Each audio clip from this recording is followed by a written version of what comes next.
اخدود کیا ہے؟ رسول اللہ صلی اللہ علیہ وسلم فرماتے ہیں، اور اس واقعے کو اللہ رب العزت نے قرآن کے سورۃ البروج کے ابتدائی آیتوں میں بیان کیا ہے۔ اصحاب اخدود کا واقعہ۔ مار دیے گئے گڈھے والے لوگ۔ صحابہ کرام نے رسول اللہ صلی اللہ علیہ وسلم سے پوچھا کہ اخدود کا واقعہ کیا ہے؟ یہ گڈھے والے لوگ کون تھے؟ آپ صلی اللہ علیہ وسلم نے فرمایا، تم سے پہلے بنی اسرائیل میں ایک قوم تھی۔ اس بستی میں ایک بادشاہ تھا، اور اس بادشاہ کے پاس ایک جادوگر تھا۔ وہ جادوگر جیسے جیسے بوڑھا ہونے لگا، ویسے اس نے بادشاہ سے کہا کہ اے بادشاہ، میں اب بوڑھا ہو چکا ہوں اور میں عنقریب مر جاؤں گا، لہٰذا تم اپنی ایک بستی سے نوجوان بچہ مقرر کرو جسے میں اپنا جادو وراثت میں اسے سکھا دوں، تاکہ میرے بعد وہ آپ کی مدد کرتے رہے۔ بادشاہ نے اپنی قوم سے ایک بچہ چن لیا۔ اب وہ بچہ جب جادو کا علم سیکھنے اپنی بستی سے محل کی طرف جاتا، تب اسے راستے میں ایک دیندار راہب توحید پرست سے ملاقات ہوئی، جو کہ بادشاہ کے ظلم کی وجہ سے بستی میں نہیں رہتا تھا، کیونکہ وہ بادشاہ نعوذ باللہ خود کو رب کہلاتا تھا۔ وہ راہب اس بچے کو دین کی باتیں بتاتا خاموشی میں۔ وہ بچہ وہ باتیں سیکھ کر محل جاتا، جادوگر سے جادو کا علم سیکھتا اور واپس گھر جاتا۔ یوں ہی ہر روز ہوتا رہا۔ اب بچہ جو اس راہب کے پاس بیٹھ کر علم سیکھنے لگا تو اسے دیر ہونے لگی، اور جب وہ دیر سے محل پہنچتا تو جادوگر اسے سزا دیتا اور پوچھتا کہ تو دیر سے کیوں آیا؟ اس نے یہ بات راہب سے کہی، اے راہب، جب میں تمہارے پاس بیٹھتا ہوں تو جادوگر کے پاس پہنچنے میں دیری ہوتی ہے، اس لیے جادوگر مارتا ہے، اور جب گھر دیر سے جاتا ہوں تو گھر والے مارتے ہیں، میں کیا کروں؟ اس راہب نے کہا، دیکھو، جب تم جادوگر کے پاس جاؤ تو کہو کہ گھر والوں نے دیر سے چھوڑا تاکہ تم شرعی علم سیکھ سکو مجھ سے، اور جب گھر دیر سے پہنچو تو انہیں کہو جادوگر نے دیر کر دی اور مجھ سے تم علم سیکھتے رہنا۔ وہ نوجوان بچہ ذہین تھا، دونوں سے علم سیکھتا رہا۔ ایک مرتبہ ہوا یوں کہ جب وہ اپنی بستی سے نکل کر گھر جانے لگا تو راستے میں ایک بڑا سا جانور تھا، جس نے بستی کا راستہ روکے رکھا، اور ادھر کے لوگ ادھر اور ادھر کے لوگ ادھر جانب کھڑے تھے۔ اس بچے نے نیت کی اور آگے بڑھا۔ جانور کو دیکھا تو اس بچے نے ایک پتھر اٹھایا اور نیت کی، اے اللہ، اگر وہ جادوگر حق پر ہے تو جب میں یہ پتھر ماروں اس جانور کو تو یہ جانور نہ مرے، اور اگر وہ راہب حق پر ہے تو مجھے دین کا علم سکھاتا ہے تو جب یہ پتھر میں اس جانور کو ماروں تو یہ راستے سے ہٹ جائے، مر جائے۔ اس نیت سے اس نے پتھر مارا اور وہ جانور مر گیا اور راستے سے ہٹا دیا گیا۔ بچے کا چرچا چاروں طرف ہو گیا۔ جب یہ بات بچے نے اس راہب کو سنائی تو راہب نے کہا، اب تم کامل ہو چکے ہو، ایمان کے اعتبار سے تم نے مجھ سے دین کا علم سیکھ لیا، اب تمہارے پاس علم آ گیا ہے۔ اب ایک بات ضرور یاد رکھنا، کیونکہ وہ دیندار تھا، اسے علم تھا۔ اس راہب نے کہا، میرا نام کسی کو مت بتانا کہ میں نے تمہیں یہ علم سکھایا، کیونکہ اسے پتا تھا اب مصیبت شروع، آزمائش شروع۔ اب ہوا یوں کہ اللہ رب العزت نے اس کی دعاؤں میں تاثیر دے دی۔ کوئی شخص اس کے پاس آتا تو بچہ کہتا کہ اللہ پر ایمان لاؤ، اور پھر اس کے حق میں دعا کرتا۔ اللہ اس کی دعا کو قبول فرماتا اور وہ بیماروں کو شفا دینے لگا اللہ کے حکم سے۔ جو بھی آتا اسے کہتا ایمان لاؤ اللہ پر، اور وہ دعا کرتا اور وہ شفا یاب کامیاب ہوتے۔ ایک مرتبہ ہوا یوں کہ ایک وزیر تھا جو اس بادشاہ کے محل میں تھا۔ وہ نابینا تھا۔ کسی نے کہا کہ جاؤ اس بچے کے پاس، وہ بہت ماہر ہو چکا ہے۔ لوگوں کو لگا کہ اس نے جادو سے یہ علم سیکھا ہے، وہ جس کے لیے دعا کرتا ہے اس کی دعا قبول ہوتی ہے۔ تم اندھے ہو، اس سے جا کر نظر مانگو۔ وہ شخص وزیر بہت سارے تحفوں کے ساتھ اس بچے کے پاس پہنچ گیا۔ اس بچے سے بینائی آنکھوں کی فریاد کرنے لگا۔ اس بچے نے کہا، بینائی میں نہیں دیتا، وہ تو اللہ تعالیٰ دیتے ہیں۔ وزیر نے کہا، یہ اللہ کون ہے؟ بچے نے کہا کہ اللہ میرا اور تمہارا رب ہے، لہٰذا تم اس پر پہلے ایمان لاؤ، پھر میں دعا کروں گا۔ وہ شخص وزیر ایمان لایا۔ بچے نے اس کے حق میں دعا کی۔ وزیر کو آنکھیں آ گئی۔ بچے کے ایمان کی خبر بادشاہ کو پتہ چلی تو اب وزیر کی آنکھوں کا بینائی کا واقعہ جب بادشاہ کو معلوم ہوا تو اس نے نوجوان بچے کو حراست میں لے لیا اور اس بچے سے پوچھا کہ تم مجھ سے بھی ہٹ کر کسی اور کو رب مانتے ہو؟ بچے نے کہا کہ ہاں، وہ اللہ جو میرا بھی رب ہے اور تمہارا بھی۔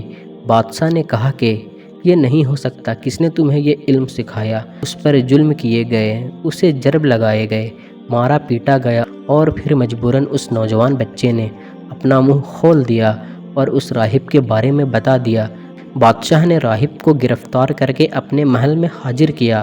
اب محل میں وزیر بھی کھڑا ہے، راہب بھی اور بچہ بھی۔ بادشاہ نے کہا، کیا تم مجھ پر ایمان لاتے ہو اور اللہ پر ایمان چھوڑتے ہو؟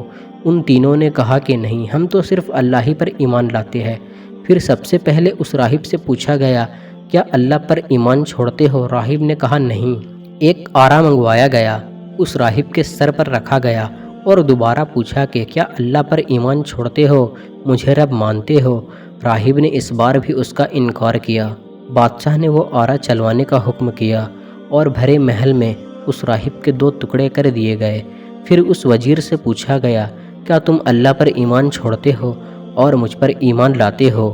وزیر نے بھی بادشاہ کا انکار کیا اور وزیر کو بھی 2 ٹکڑے کر دیے گئے۔ اب اس بچے سے پوچھا گیا، کیا ابھی بھی ایمان لاتے ہو اللہ پر؟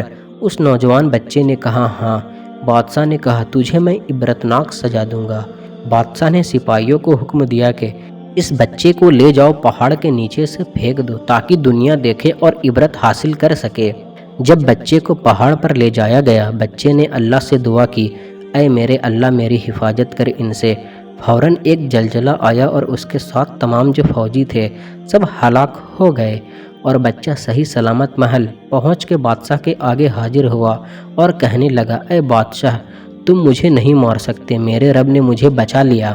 بادشاہ نے کہا، اچھا، اب دوسری سزا دیتا ہوں تجھے۔ اپنے سپاہیوں سے کہا کہ اسے پانی میں لے جاؤ، سمندر کے بیچ میں ڈبا دینا، لیکن یہ ضرور پوچھ لینا کہ کیا بادشاہ پر ایمان لاتے ہو یا نہیں۔ ایمان لاتا ہے تو چھوڑ دو اور نہیں تو پانی میں ڈبا دینا۔ جب اسے بیچ سمندر لے گئے، اس بچے نے پھر سے اللہ سے دعا کی، اے اللہ، میری حفاظت کر ان ظالموں سے۔ اللہ کے حکم سے ہوا نے رخ بدلا اور طوفان کی شکل میں ان ظالموں کو سمندر میں ڈبا دیا اور اس بچے کو محفوظ سطح پر لے آیا۔ بچہ پھر واپس محل لوٹ کر بادشاہ کے سامنے پیش ہوا اور کہنے لگا، اے بادشاہ، تم مجھے نہیں مار سکتے، بس ایک ہی طریقہ ہے جس طریقے سے تم مجھے قتل کر سکتے ہو۔ پوچھا گیا، وہ کیا طریقہ ہے؟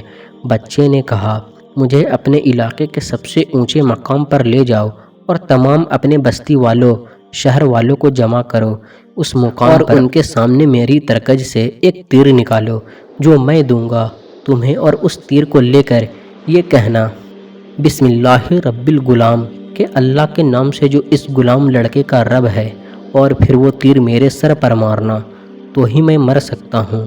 بادشاہ نے کہا کہ میں تو چاہتا ہوں کہ تمہیں قتل کر دوں۔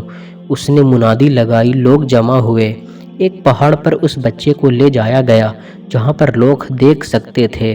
پھر بادشاہ نے اس کے ترکج میں سے ایک تیر لیا اور وہی لفظ کہے، بسم اللہ رب الغلام، کہ اللہ کے نام سے جو اس غلام لڑکے کا رب ہے۔ وہ تیر جا کر اس بچے کے سر پر لگا اور وہی وہ لڑکا شہید ہو گیا۔ اب جیسے ہی وہ لڑکا شہید ہو گیا، پوری کی پوری عوام جو کھڑی تھی وہ چلا اٹھی، آمنتو برب الغلام، ہم ایمان لائے اس لڑکے کے رب پر۔ سبحان اللہ۔ اللہ پر ایمان لانے والی قوم کو آگ کے گڈھے میں زندہ جلانے کی سزا۔ لڑکا حق پر تھا، اس نے صبر کیا، اسے پتا تھا اگر میں زندہ رہوں گا تو دعوت اتنی لمبی نہیں دے پاؤں گا۔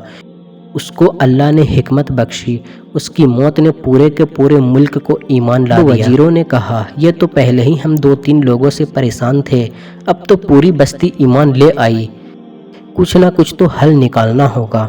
بادشاہ نے کہا، ٹھیک ہے۔ مشورہ ہوا اور طے کیا گیا کہ بڑے بڑے گڈھے کھودے جائیں گے، گڈھوں میں آگ لگائی جائے گی، بستی کے پورے لوگ کو لایا جائے گا اور ہر ایک سے سوال کیا جائے گا کہ کس پر ایمان لاتے ہو، اللہ پر یا بادشاہ پر؟ جو کہے اللہ پر تو پھینک دو جلتے ہوئے آگ کے گڈھوں میں، اور جو کہے بادشاہ پر تو چھوڑ دو۔ اب بستی میں تمام لوگوں کو جمع کیا بڑے بڑے گڈھوں کے سامنے، لیکن سبحان اللہ، لوگ ایسا پختہ ایمان لائے تھے اور انہوں نے صبر کیا ایمان لانے کے بعد کہ جب انہیں لا کر گڈھوں کے آگے کھڑا کر کے پوچھا جاتا کہ اللہ پر ایمان لاتے ہو یا بادشاہ پر؟ وہ کہتے اللہ پر، تو اسے اٹھا کر پھینک دیا جاتا جلتے ہوئے گڈھے میں۔ عزیز دوستو، یہ کوئی مذاق نہیں۔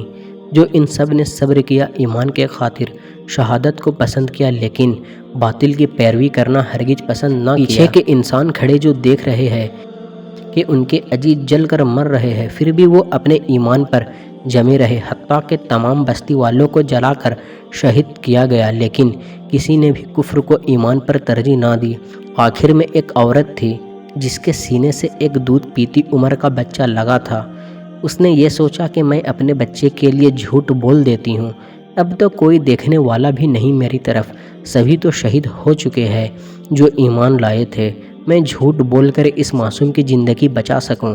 جب یہ نیت اس عورت نے کی تو اللہ رب العزت نے اس بچے کو زبان دی، اور اس بچے نے کہا کہ اے میری ماں، تو حق پر ہے، تو بھی کود جا اس آگ میں۔ لہٰذا وہ عورت فوراً ہی اس بچے کو لے کر اس آگ میں کود گئی۔ آپ صلی اللہ علیہ وسلم فرماتے ہیں، ایسے 4 بچے ہوئے جنہوں نے ایسی عمر میں بات کی جس عمر میں بچے بات نہیں کر سکتے۔ عیسیٰ علیہ السلام، یوسف علیہ السلام کے واقعے کے اندر جس نے زلیخا کے خلاف گواہی دی تھی وہ بچہ، جریج کے واقعے میں ایک بچے نے گواہی دی، اور اصحاب اخدود کا ننھا بچہ جس نے اپنی ماں کو حق پر ہونے کی گواہی دے کر اسے آگ میں کودنے کو کہا۔ اب غور کرتے ہیں اس واقعے میں صبر کی کیا کیا نصیحتیں تھیں۔ سب سے پہلے اس راہب کا صبر۔ اسے پتا تھا کہ اگر میں حق کی دعوت دوں گا تو مجھ پر مصیبت آنے والی ہے، پھر بھی اس نے اپنے ایمان کو چھپایا نہیں اور بچے لڑکے کو حکمتاً تعلیم دی اور ایمان بتایا۔ دوسرا، اس وزیر کا ایمان دیکھیے اور اس کا صبر دیکھیے۔ اپنی وزارت کو بالائے طاق رکھ دیا، وزیر کے اوندھے کو پیروں تلے کچل دیا، لیکن اپنے ایمان سے پیچھے نہ ہٹا، چاہے مار دو یا قتل کر دو، اور وہ بھی قتل کر دیا۔ اس نوجوان بچے کا صبر دیکھیے کہ اللہ نے اسے حکمت دی تھی، ایک اس نے اپنی جان دے دی دین حق کی دعوت کے لیے اور خود کو راہ حق پر قربان کر دیا۔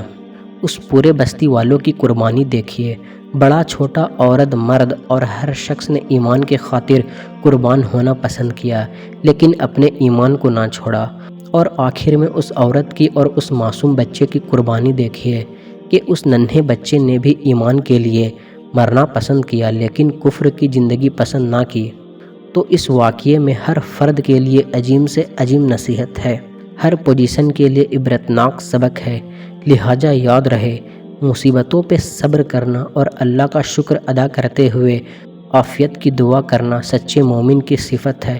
اللہ تعالی ہمیں کہنے سننے سے زیادہ عمل کی توفیق دے۔ آج کے لیے بس اتنا ہی۔ اگر ویڈیو پسند آئی ہو تو ویڈیو کو زیادہ سے زیادہ شیئر کریں اور ہمارے چینل کو سبسکرائب کر لیں۔